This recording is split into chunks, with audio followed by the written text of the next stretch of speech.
Buongiorno, devo riconsegnare l'auto. Le chiavi gliele lascio qui o le porto dentro?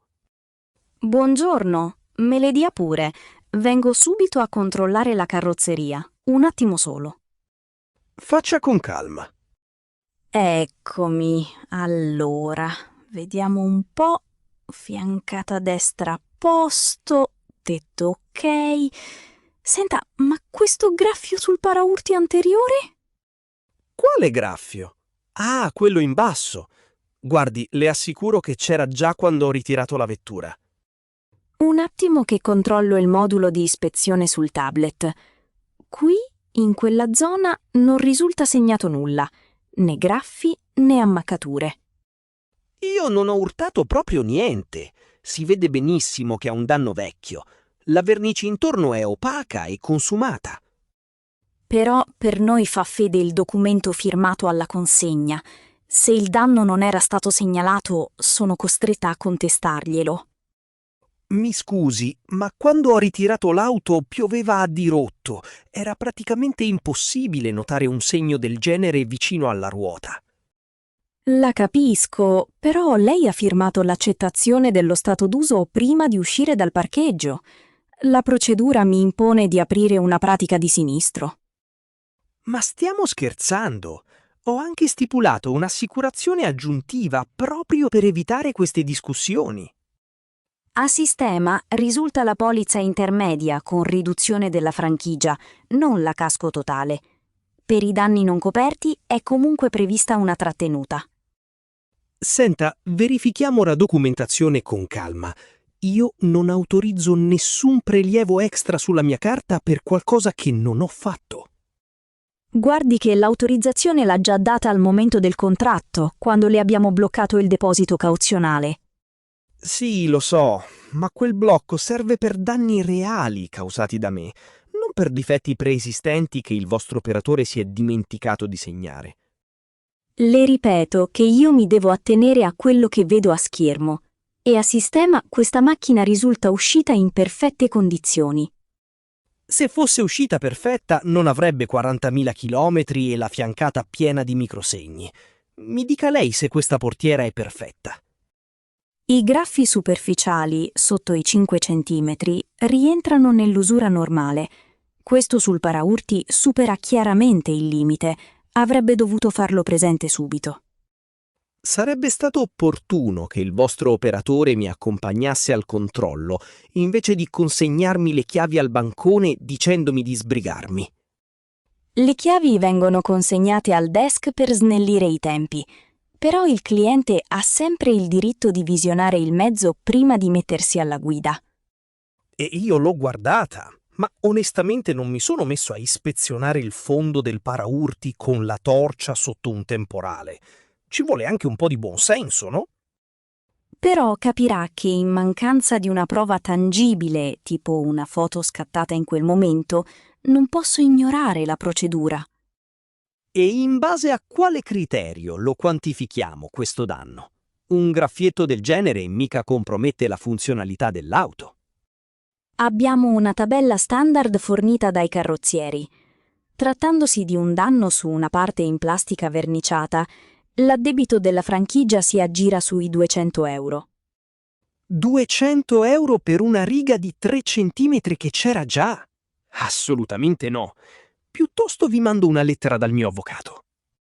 È un suo diritto contestare la pratica a posteriori tramite l'ufficio reclami, però in questo momento devo comunque registrare l'anomalia terminale.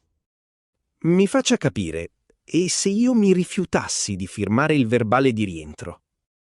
Se si rifiuta, l'auto risulta comunque riconsegnata con un danno, solo che lei non avrebbe nessuna dichiarazione scritta agli atti, non le converrebbe affatto. Quindi la firma non vale come ammissione di colpa. Esatto, attesta solo lo stato in cui l'auto viene riconsegnata adesso. Tra l'altro c'è uno spazio apposito dove può aggiungere le sue note e spiegare la situazione. Bene, allora scriverò esplicitamente che il danno c'era già e che contesto la vostra perizia. Va bene, come preferisce. Le stampo subito il foglio annotazioni. Intanto faccio un paio di foto col tablet al paraurti, così le alleghiamo al fascicolo.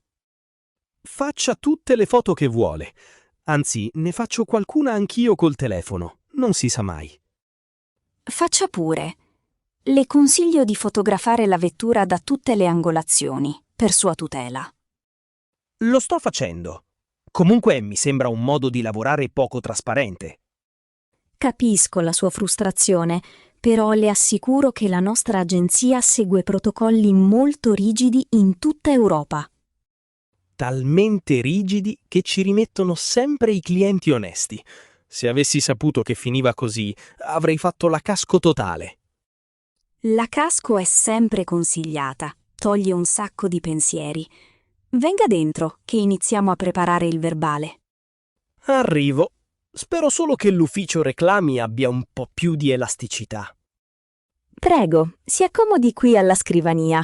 Le apro la pratica a terminale e le stampo il verbale. Benissimo.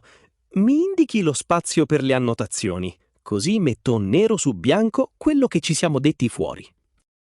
Compili pure questo riquadro qui in basso. Ha tutto lo spazio che le serve per descrivere la situazione alla partenza da Milano. Ottimo. Scrivo che il graffio era pregresso e che la scarsa visibilità per il temporale non mi ha permesso di notarlo. Va bene? Esatto, riporti la sua versione dei fatti. Così l'ufficio sinistri avrà il quadro completo quando valuterà la pratica. Ecco fatto. Ho specificato anche l'usura evidente della vernice intorno. Dove devo firmare? Una firma qui sotto la sua dichiarazione e un'altra qui a fianco per confermare l'orario di riconsegna e i chilometri. Fatto. Senta, per il blocco sulla carta, per quanto tempo resterà congelato il deposito? Il deposito di garanzia rimane bloccato finché il nostro perito non emette la stima ufficiale del danno. Di solito ci vuole una decina di giorni. 10 giorni mi sembrano un'eternità. Comunque suppongo che mi invierete una comunicazione ufficiale. Certamente. Riceverà un'email con le foto allegate, il preventivo del carrozziere e il conteggio esatto dell'eventuale trattenuta. D'accordo. Per il momento mi lasci una copia cartacea del verbale, così gliele do al mio avvocato. Assolutamente.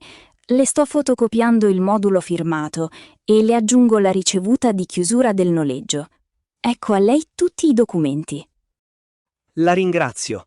Domani mattina contatto subito l'assistenza per aprire la contestazione. Il numero del servizio clienti lo trova stampato in cima alla ricevuta. Le serve qualche altra informazione? No, per oggi direi che abbiamo finito. Arrivederci. Arrivederci.